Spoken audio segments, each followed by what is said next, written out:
here this morning in 2 Corinthians chapter 10. We're going to finish the chapter this morning. And this is an intense part of 2 Corinthians.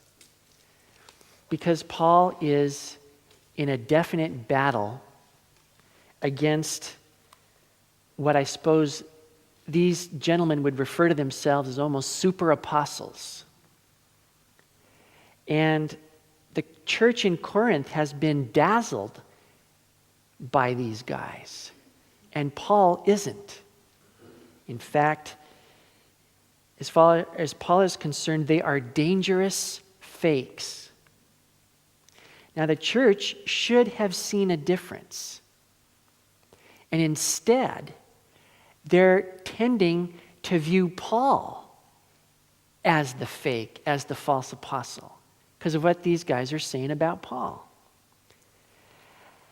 And I guess the question this morning is would you know a false apostle if you met one? It's a point of confusion that's even still happening today. There's still guys walking around calling themselves apostles. You know what? Some guys are really apostles. Not in the sense that Paul was an apostle who saw the Lord Jesus, was personally commissioned by him to build the church, to write scripture. And yet there's the what they call the fourfold ministry there in Ephesians chapter 4, where you've got apostles, prophets, evangelists, pastor teachers. And you still got evangelists, you still got pastor teachers, you still got prophets, and so you still have apostles, but not the same kind as Paul, Peter, Matthew, and those guys. But these apostolic types that are there to start movements, to plant churches, to really be almost like God's handpicked guys in order to do amazing things, to really change the course of what the church is doing. God still does stuff like that. But then there's the other guys that pretend to do that. So the question is, would you know the difference? And as Paul continues here in his letter, he's going to give us what a false apostle is about, what a true apostle is about. We'll be looking into this for the next couple of weeks. So let's read here, 2 Corinthians 10 from verse 12. He says, "For we dare not class ourselves or compare ourselves with those who commend themselves, but they, measuring themselves by themselves and comparing themselves among themselves, are not wise. We, however, will not boast beyond measure, but within the limits of the sphere which God appointed us, a sphere which especially includes you. For we are not overextending ourselves as though our authority did not extend to you. For it was to you that we came with the gospel of Christ, not boasting of things beyond measure, that is, in other men's labors, but having hope that as your faith is increased, we shall be greatly enlarged by you in our sphere, to preach the gospel in the regions beyond you, and not to boast in another man's sphere of accomplishment. But he who glories, let him glory in the Lord. For not he who commends himself is approved, but whom the Lord commends." Now, he's being sarcastic here. And he's really talking about those guys even while he's talking about himself. Have you noticed? He says, we dare not class ourselves or compare ourselves with those who commend themselves. What is he saying? He's saying we don't go around and talk about what great guys we are. But they do. And this is what a false apostle is like. They're focused on themselves. That is, they commend themselves. They talk about themselves, about how great they are, their accomplishments, their history, They're monuments to themselves. In short, they monologue. You know what that is? That's where one guy dominates the conversation and you can't get a word in edgewise because they're busy telling you about how great they are. You think I might be putting this on a little bit thick, but I've actually met some big names. And I have sat while they monologue. And I'm just astounded how a person can go on and on and on about themselves. Now, Paul says they compare themselves with themselves. Kind of like Mary Poppins. You know how she measures up Michael? She measures up Jane. They say, well, what about you? So she takes her measure, and it says, what do you know? Mary Poppins, practically perfect in every way. She always measures up with her tape measure. It's amazing. And so do these guys. These guys are the bomb. And they are the standard that they want everybody else around them to wish they could be like, but they're not. False apostles hang with marvelous people. And they dress marvelous, and they live nice. They know how to drop big names very easily. As I was saying, this one chap that I met, I was with Matt at the time when we were having this one-sided conversation. And part of the problem is he was dropping all these big names that Matt asked me afterwards, who are those guys? You know, it doesn't work if you don't know who the big names are. And yet, you know, they drop these big names very easily. And the idea is, they're so fabulous, don't you wish you were like them? Don't you wish that you weren't just so ordinary and wretched? Don't you wish that you too were fabulous, just like them? See, that's the idea. They want you to be like them, or at least to try, even though they know too it's hopeless. Because you're ordinary and they're not. Now, Paul says there at the end of verse 12, when they do this, when they make themselves the standard, they're not wise. Now, you know, of all the things that Paul could have said, that's a little bit mellow, isn't it? You'd think he could think of something stronger to call these guys than just simply not wise. In some of your translations, like the New American Standard, he says they're without understanding. And that's closer to what he's talking about. Now, understanding means you grasp something. When somebody explains what 2 plus 2 equals and you go 4, you've just grasped something. It's yours. But you know what he says about these guys? They don't get it. They don't get what real greatness is about. They don't grasp it. They're actually self-deceived. And we'll see in a minute what it is that they don't get. Now, the other thing that Paul says about these guys is that they boast beyond measure. Now, literally in Greek, it means that you can't even quantify what these guys are boasting about. What they're boasting about is so far out, you can't even check it out to see that if it's true or not. And funny enough, I have found this to be true. This chap that we met with,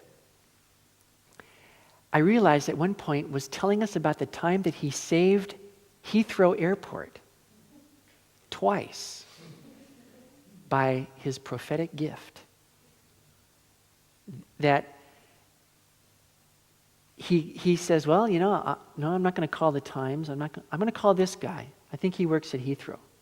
And he calls him up and he describes what he's prophesying about. And the guy says, well, that's the department that I'm the head over. And so the guy says, well, then, you know, I think you need to know there's going to be an attack or something. And of course, there's guards and everything's out. and they stop the terrorism because he's there. Another time of this is what he was telling us, is that he described to the guy this building that he was seeing. And he says, you know what, that's the building that I'm the head over right now. That there's stuff in there that if this building were blown up, Stansted, Gatwick, Heathrow, and London City Airport wouldn't be functioning. And he says, well, what kind of protection do you have? He says, well, we have a guard with a weapon. He says, well, I think you better beef up the security there. So twice now, this fella has saved all the airports in the area against terrorist attack. Now the question is, how do you check that out? Who do you call to find out about this? You can't check it out. He is also telling us about how the royal family is just really being ministered to and coming close to Jesus. The question is, how do you call them up and find out? So we walk away and we think, maybe this guy is protecting all of civilization as we know it. How do you know? Take his word for it. Well, when I get done shaking my hand with him, I'm going to count all my fingers and make sure they're still there. But what he goes on to define this boasting beyond limit is in other men's labors. That's what they're boasting about. They boast too far. They overextend themselves. They're in a place where they shouldn't ought to be. They're in somebody else's labors. That means it belongs to somebody else. And when you're trying to take over something that belongs to somebody else, that's called theft. There's a commandment about that. And yet that's what these guys are doing. 3 times he says they boast of things beyond measure. So they're out of their place. And they shouldn't be there, and yet they are. And Paul says at the very end there, verse 18, it's not he who commends himself who's approved. Just because you talk about how great a person you are and all the things that you've done, that doesn't impress God, because God knows. So I suppose they expect God to approve them, but Paul says no. It's the one the Lord approves of. Now, why does this boasting in other guys' labors bother Paul so much that he would bring it up over and over and over again? And it sounds like Paul is being territorial. Like he's saying, you know what? I had this all to myself, and I was working this turf, and then these guys started coming in, and they like the soap that they sell better. So now I'm out, and they're in, and that just really burns me up. Sounds like, he's just sour grapes because he wasn't dazzling enough. And the other guys are selling soap that everybody likes better. Is Paul being petty about this? The thing about Paul is he's not selling soap, but he really does care about people.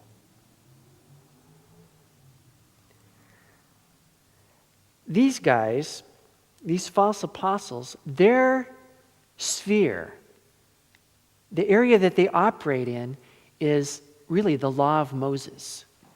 That's the thing they're really pushing. Even though they talk about Jesus, and Jesus is good, he saves you, but this is why Jesus saves you. So that you can really please God by honoring him and obeying all his commandments. That's how you please God. And that's what they're teaching. So they're coming to these Gentiles, have no Jewish background, and they say, you know what? You are going to please God by becoming circumcised. That is the sign of the covenant. That's what Abraham, Isaac, Jacob, David, the prophets, everybody, and that's what you need. You're not in unless you do that. And then here are all the commandments. Here are the dietary laws. Here's the ceremonial laws. Do you see how this honors God? Do you see how far back this goes? Do you see how empty your life is without these things? Paul's okay, but he doesn't teach the real stuff. That's their sphere, okay? That's where they're coming from. That's their place. Now, this isn't the gospel. Did everybody notice that? This is not the gospel of grace, where God does what it's impossible for you and I to do. Instead, this is just you on your own. You got to please God. You can do this. You must do this.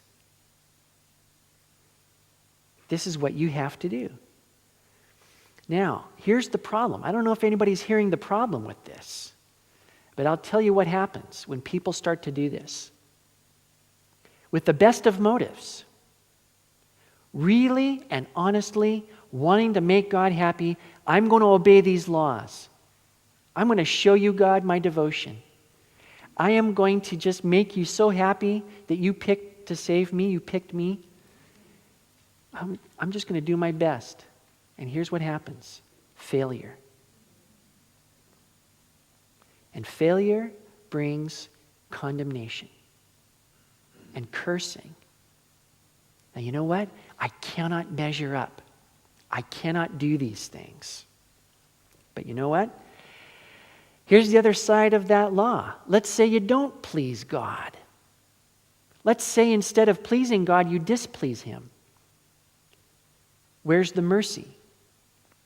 There is no mercy. You have to perform. So, you know, God isn't going to say, well, you tried your best.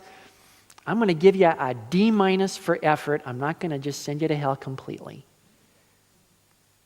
We're going to let you in, but we're going to let you in the very back row. Nope. If you don't fulfill all the righteousness that's in the law, and you are obligated to fulfill that, you don't go to heaven, you go to hell. Plus, there's no salvation. There's no peace. There's no joy. There's no fellowship with God. You cut yourself off from God. There's nothing but condemnation and failure. So you know what? This teaching, this sphere that these guys are coming from, is a sphere that does not bear fruit. It doesn't make anybody connected to God. It doesn't bless anybody. It only leaves people on their own. Now, for nice guys like the false apostles, that's not a problem. They were naturally nice to begin with. They were born Jewish. They were raised Jewish. They understand this stuff. And they know how to obey the law so they can get away with it. See, the Pharisees had it all worked out. This is how you obey the law. Have you killed anybody? You haven't? Great, you fulfill the law. That's great, good for you. Have you committed adultery lately? You haven't? Bingo, you're righteous, woohoo! So, see, what they had was a very outward, surface righteousness, and it didn't hold up to real scrutiny when Jesus comes along and says, okay, you've heard it said you shouldn't kill anybody. But I say to you that if you hate your brother in your heart, you've already killed him. You've heard it said, you shall not commit adultery. I say to you, if you look at a woman to lust for her in your heart, you have committed adultery. Now, where's your righteousness? It's in the dust. Now, these guys, they have nothing to say to somebody who can't fulfill even an outward righteousness. They could say to a nice person, well, you haven't killed anybody, you haven't committed adultery, you're one of us. Well done. But what about the person who's a drug addict and just can't say no? What about the guy who can't stop sexual sinning? He's addicted to 900 numbers. Pornography on the internet. What do they have to say to those guys? Well, just try harder? Hey man, if I could try harder, I wouldn't be here. Well, you're scum, you can't hang with us. Better get lost. And you think, well, I better. I sure don't fit in around here. In fact, I may as well go whoop it up because I'm going to hell anyway. I might as well get some fun out of it while I got some time left. Do you see that? They have nothing to say to people who have no strength to live even an outward, superficial kind of righteousness. And the reality is that not even these guys keep the law themselves. That's what kind of fakes they are. Paul says in Galatians 6, verse 12, as many as desire to make a good showing in the flesh, these would compel you to be circumcised, only that they may not suffer persecution for the cross of Christ. For not even those who are circumcised keep the law, but they desire to have you circumcised, that they may boast in your flesh. They don't even keep the law. They just look like nice guys. But nice guys does not equal saved. It's just an outside righteousness. There's no peace. There's no joy in it. There's just arrogance if you think you're righteous, and nothing but depression if you know you're not. See, the Pharisees didn't have a problem. They figured they were okay, so they were utterly arrogant about it. But the other guys that know they don't measure up, they have to live day in and day out knowing, I don't measure up. I'm a failure. I know God hates me because I can't please him. Now, there's no fruit in what these guys are talking about. There's zero fruit. And you don't start churches with this kind of teaching. Do you get that? It doesn't bring people to church. It doesn't keep people in church. You don't build a work on this. It never works. So you know what they do? They go around and prey on other churches that are based on grace that exist. Do you get that? They go into somebody else's sphere where they should not be and then start taking all these people to themselves. Why? So they can turn them into twice as much a son of hell as they are. So they can put these things on them that they can't even do and then let these people sort of self-destruct under false teaching. So you know what? That's why Paul is angry at these guys. They boast of others' men's labors that don't belong to them.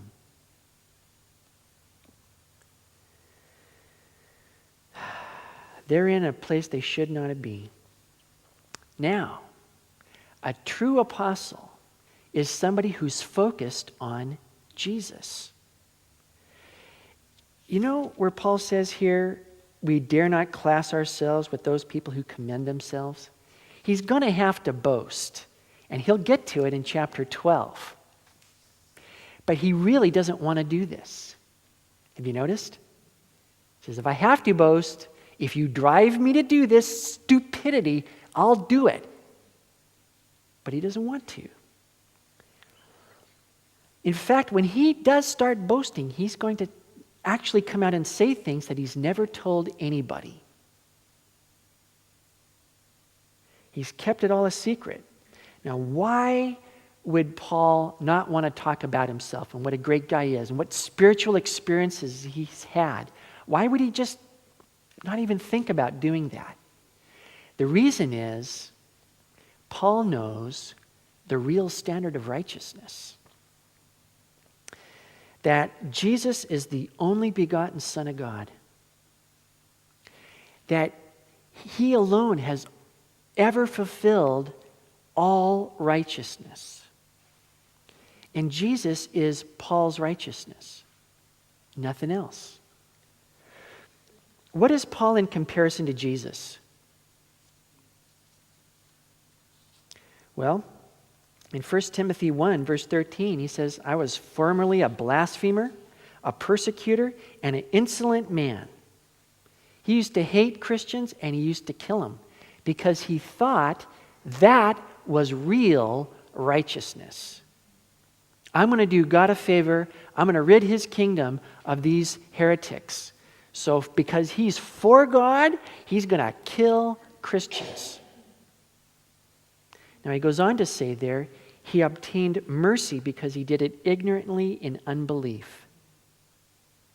And the grace of our Lord was exceedingly abundant with faith and love which are in Jesus Christ.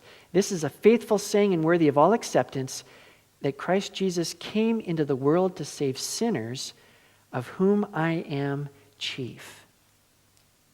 However, for this reason I obtained mercy, that in me first Jesus Christ might show all long suffering as a pattern to those who are going to believe on him for everlasting life.